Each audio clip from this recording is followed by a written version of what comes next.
5, 4, 3, 2, 1, 0.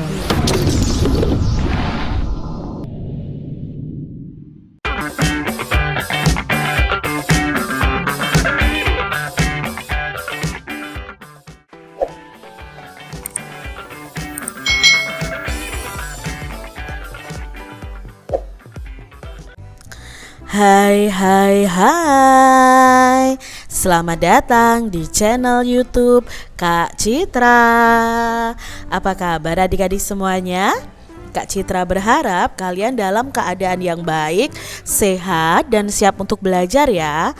Hari ini kita akan belajar bersama-sama untuk mata pelajaran tematik kelas 6 nih. Kita belajar di tema 8, Bumiku, subtema 3, Bumi, Matahari, dan Bulan, pembelajaran yang ketiga. Mari adik-adik kita belajar dengan penuh semangat ya. Tahukah kamu bahwa keadaan alam Indonesia banyak menarik wisatawan asing untuk berkunjung ke Indonesia? Nah, apa saja yang membuat wisatawan itu tertarik datang ke Indonesia adik-adik? Nah, ayo kita baca artikel menarik tentang wisata di Labuan Bajo. Ini adalah wisata Labuan Bajo adik-adik. Ya, kita akan mencari tahu nih tentang Labuan Bajo. Labuan Bajo merupakan salah satu desa yang terletak di Kecamatan Komodo, Kabupaten Manggarai Barat, Provinsi Nusa Tenggara Timur, Indonesia. Labuan Bajo ini merupakan tempat yang sering sekali dikunjungi oleh wisatawan. Banyak tempat wisata di Labuan Bajo. Selain memiliki panorama yang indah, Labuan Bajo merupakan pintu gerbang bagi para wisatawan yang ingin menjelajahi tempat wisata-wisata unggulan di Provinsi Nusa Tenggara Timur. Tempat yang dimaksud antara lain adalah Pulau Komodo dan Rinca adik-adik. Ini tempat wisata yang sangat terkenal di Labuan Bajo. Labuan Bajo memang dipersiapkan sebagai pintu masuk wisatawan. Fasilitas dan akomodasi, infrastruktur utama seperti pelabuhan hingga bandara telah dibangun di sini. Hotel berbintang dan losmen mudah ditemukan. Para wisatawan sering menjadikan Labuan Bajo sebagai base camp atau titik persinggahan ketika menyusuri berbagai objek wisata di lokasi lain. Diolah dari berbagai sumber bacaan ini. Ini tadi adik-adik informasi mengenai Labuan Bajo yang merupakan salah satu tempat wisata yang terkenal dari Indonesia. Banyak sekali informasi yang kita dapatkan dari bacaan Labuan Bajo tadi. Nah, bersama dengan temanmu, coba identifikasi informasi penting dari bacaan tersebut. Di sini informasi penting dari bacaan tersebut yang pertama adalah bahwa Labuan Bajo itu adalah salah satu desa yang terletak di Kecamatan Komodo, Kabupaten Manggarai Barat, Provinsi Nusa Tenggara Timur. Yang kedua, informasi pentingnya adalah banyak tempat wisata di Labuan Bajo. Yang ketiga, pintu gerbang bagi para wisatawan yang ingin menjelajahi tempat wisata di NTT atau Nusa Tenggara Timur ini adik-adik. Yang keempat, wisata unggulan dari NTT ini antara lain adalah Pulau Komodo dan Rinca. Yang kelima, fasilitas dan akomodasi serta infrastruktur seperti pelabuhan dan bandara telah dibangun di daerah Labuan Bajo ini. Ini 5 informasi penting dari bacaan tersebut. Berdasarkan informasi dari bacaan tersebut adik-adik, cobalah untuk menyajikannya kembali secara visual. Nah, secara visual di sini Kak Citra membuat peta pikiran beserta dengan gambarnya ya. Tadi kan Labuan Bajo itu terletak di Kecamatan Komodo, Kabupaten Manggarai Barat. Nah, ini adalah peta dari Kabupaten Manggarai Barat. Lalu banyak tempat wisata di Labuan Bajo. Ini salah satunya adik-adik. Wisata unggulan NTT antara lain adalah Pulau Komodo dan Rinca. Nah, fasilitas dan akomodasi infrastrukturnya telah ada. Ini kurang ada ya, seperti Bandara Komodo itu sudah ada di sana adik-adik ya. Jadi ini adalah peta pikiran secara visual. Secara visual itu berarti ada tulisan dan ada gambarnya juga. Carilah informasi yang lebih lengkap tentang Labuan Bajo dari berbagai sumber adik-adik. Kalian bisa menganalisa informasi tersebut untuk mendapatkan informasi tentang pengaruh kegiatan pariwisata di Labuan Bajo terhadap perekonomian masyarakat di sekitarnya. Nah, tentunya dengan adanya pariwisata di Labuan Bajo, ekonomi masyarakat di sekitarnya juga akan ada perubahan. Nah, di sini adik-adik, Kak Citra sudah mencari informasi tentang pengaruh kegiatan pariwisata terhadap kehidupan perekonomian masyarakat yang ada di Labuan Bajo. Perkembangan pariwisata dunia itu sangat berpengaruh terhadap aktivitas pariwisata di Labuan Bajo. Jumlah kunjungan wisatawan yang semakin meningkat setiap tahun itu menandakan bagaimana pariwisata itu berkembang di Labuan Bajo. Kawasan Labuan Bajo sebagai pariwisata prioritas bisa memberikan dampak ekonomi yang cukup besar adik-adik.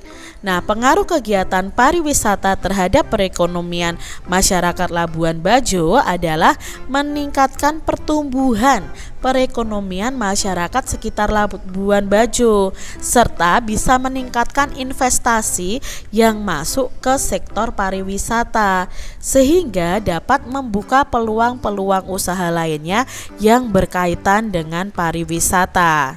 Semakin banyak turis yang datang ke Labuan Bajo dan belanja, nah banyak di sini pendapatan asli daerah akan meningkat. Hotel-hotel yang ada di sekitar kawasan wisata ini tentunya akan membutuhkan bahan-bahan makanan.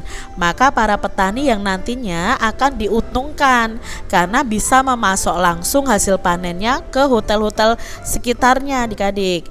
Jadi seluruh produk-produk lokal atau ekonomi kreatif di Pulau Flores tentunya akan semakin laris dengan datangnya para turis. Itu tadi pengaruh kegiatan pariwisata dengan kehidupan perekonomian masyarakat di Labuan Bajo. Adik-adik, salah satu faktor yang mempengaruhi banyaknya wisatawan di Labuan Bajo adalah lingkungannya yang bersih dan nyaman. Nah, setiap wisatawan itu berhak untuk menikmati kenyamanan dan kebersihan tempat wisata yang dikunjunginya.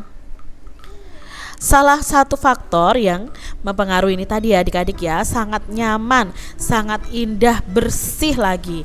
Nah, adik-adik di sini apakah kalian ingat setiap warga negara itu memiliki hak yang sama untuk hidup di lingkungan yang baik dan sehat? Apakah kamu tahu makna dari hak? Yuk kita ingat lagi adik-adik.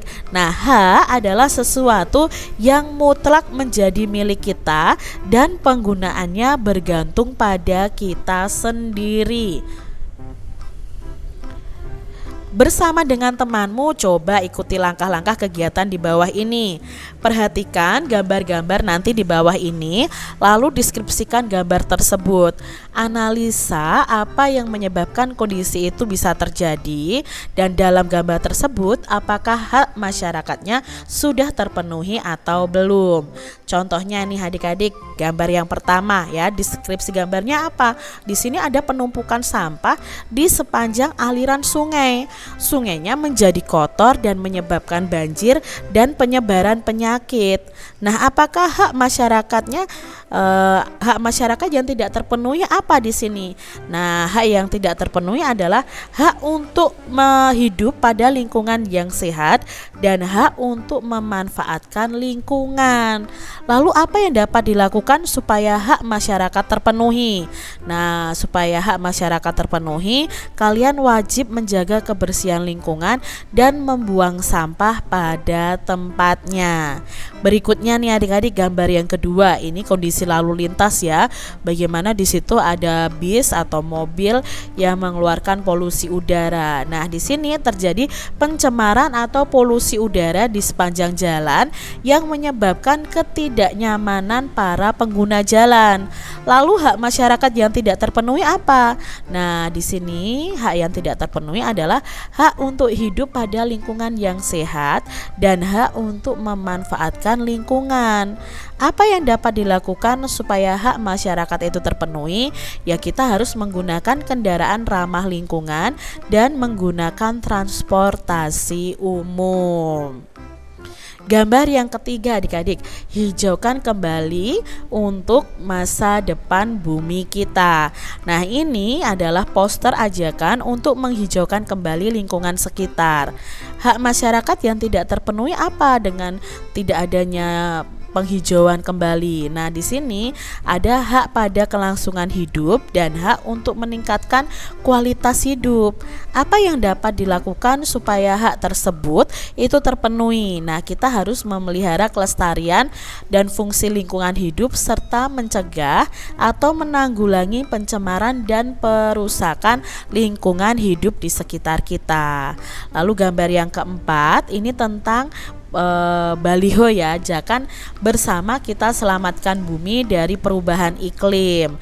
Nah, hak masyarakat yang tidak terpenuhi adalah hak untuk mendapatkan lingkungan yang sehat dan untuk memanfaatkan lingkungan. Apa yang dapat dilakukan supaya bumi kita ini selamat dari perubahan iklim? Ya, kita harus memelihara kelestarian lingkungan serta mencegah pencemaran dan perusakan lingkungan hidup.